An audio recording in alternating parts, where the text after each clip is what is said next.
مشرکین مکہ بتوں کی پوجا کیوں کرتے تھے، تو اس کا تو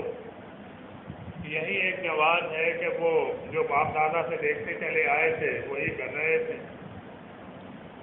اصل میں عرب میں بت پرستی تھی نہیں۔ ان کا ایک بڑا سردار تھا عمرو بن لوہی قبیلہ خزاعہ کا، اور وہ جو ہے کہیں شام کی طرف گیا اور اس نے وہاں دیکھا لوگوں کو بت پرستی کرتے ہوئے، تو اس نے جو ہے ان لوگوں سے کہا کہ بھئی کچھ بت مجھے بھی دے دو، میں بھی اپنے ساتھ لے جاؤں، عرب میں بھی یہ کام میں شروع کرا دوں۔ تو وہ وہاں سے بت لے کر آیا اور وہاں اس نے عرب میں یہ خانہ کعبہ میں رکھ دیے۔ تو یہ سردار تھا اپنے قبیلے کا، قبیلہ بنو خزاعہ کا، تو کسی نے کوئی ایسی مزاحمت کی نہیں کہ یہ بت پرستی جو ہے وہاں سے یہ چل پڑی۔ تو ان کا یہ خیال تھا کہ بھئی اللہ تعالیٰ تو ہے، اللہ کو ماننے کا انکار تو وہ نہیں کرتے تھے۔ وہ یہ کہتے تھے کہ یہ ہستیاں جو ہے اللہ سے ہماری دعائیں قبول کروا دیتی،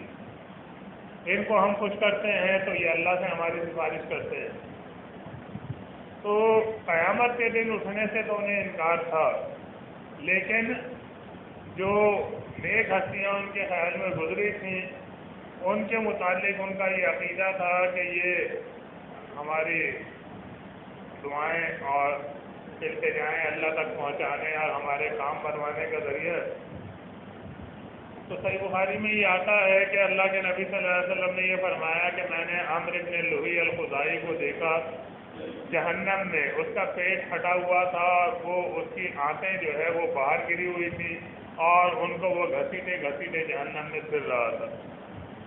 اور یہ وہ پہلا شخص ہے جس نے بتوں کے نام سے یہ جانور چھوڑنے کی رسم ایجاد کی عرب میں۔ تو یہی جو ہے اس چیز کا بانی تھا۔ باقی یہ ہے کہ یہی ان کے پاس جواز تھا کہ باپ دادا جو کرتے آئے ہیں وہی ہم کرتے رہے۔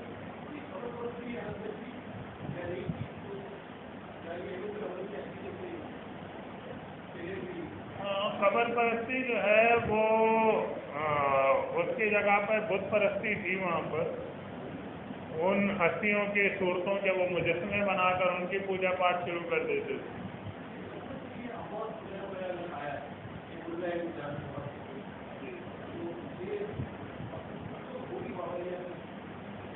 بات یہ ہے کہ جن ہستیوں کے انہوں نے بت بنائے ہوئے تھے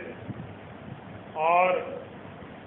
ان کی نظر و نیاز کرتے تھے، ان کو مدد کے لیے بھی پکارتے تھے، تو وہ لوگ تھے جو فوت ہو چکے تھے، مر چکے تھے۔ تو اللہ نے یہ بتایا کہ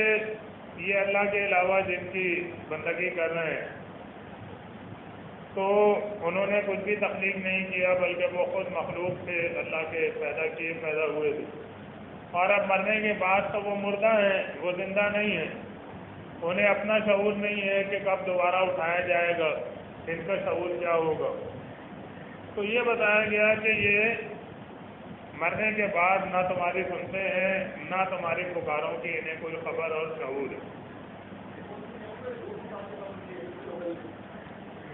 احمد بن حنبل نے یہ عقیدہ اس امت کے اندر رائج کیا کہ یہ مردہ قبر کے اندر زندہ ہو جاتا ہے۔ باقی یہ عقیدہ تو پہلے بھی گمراہ قوموں کا رہا ہے، لیکن قرآن کے نزول کے بعد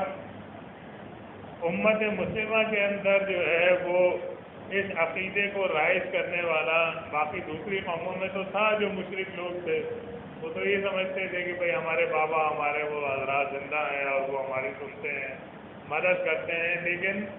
مسلمان کہلانے والوں، کلمہ پڑھنے والوں میں اس عقیدے کے ذریعے سے قبر پرستی کا جواز جو ہے یہ احمد بن حنبل نے قرآن کیا۔ علیین اور صدیقین جو ہے وہ اللہ تعالیٰ نے فرمایا کہ اعمال ناموں کی جگہ ہے، کلا ان کتاب الابرار لفی علیین، کہ جو نیک لوگ ہیں ان کے نامہ اعمال علیین میں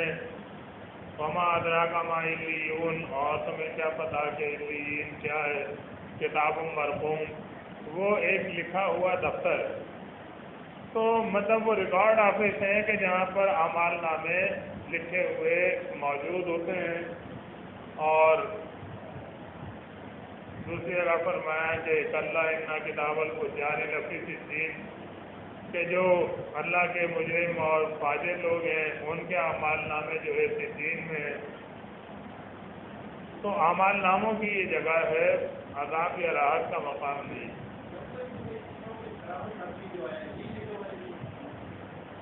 لیکن کرامن کاتبین سے مراد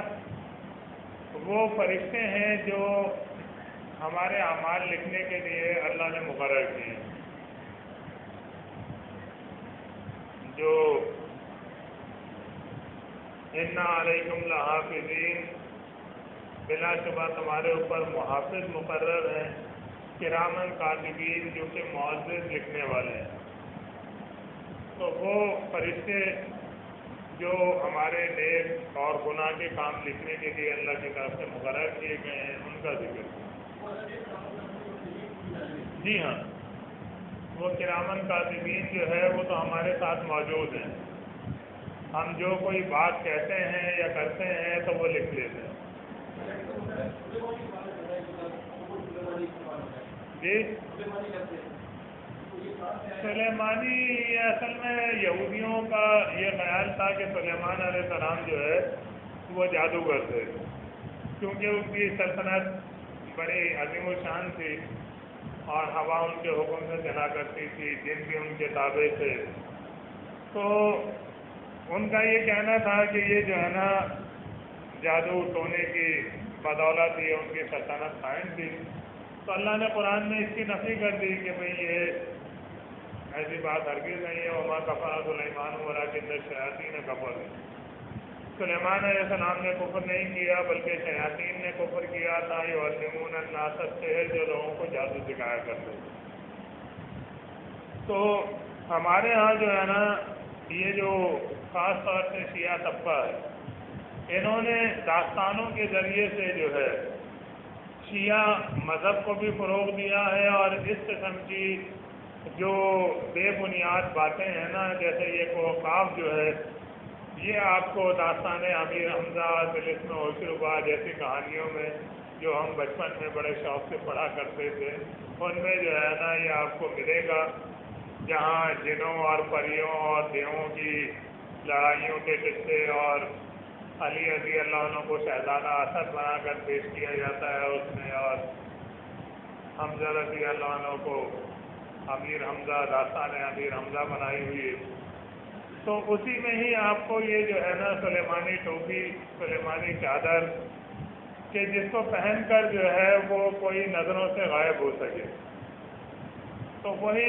یہودیوں والا جادو ٹونے کا تصور جو سلیمان علیہ السلام کے متعلق ان کا تھا، وہ ان جدید یہودیوں نے جو یہ داستانیں ساری شیعوں کی بنائی ہوئی ہیں، انہوں نے وہی تصور جو ہے سلیمان علیہ السلام کے متعلق یہاں پر ان داستانوں کے ذریعے سے رائج کرنے کی۔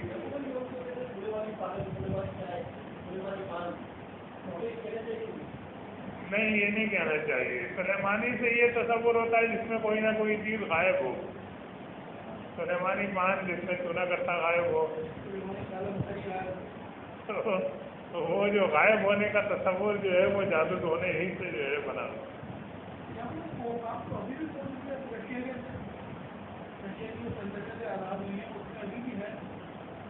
کس نے کہا وہ موقع؟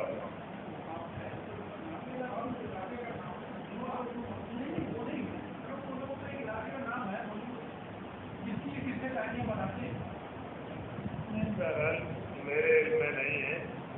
لیکن قاف جو ہے یہ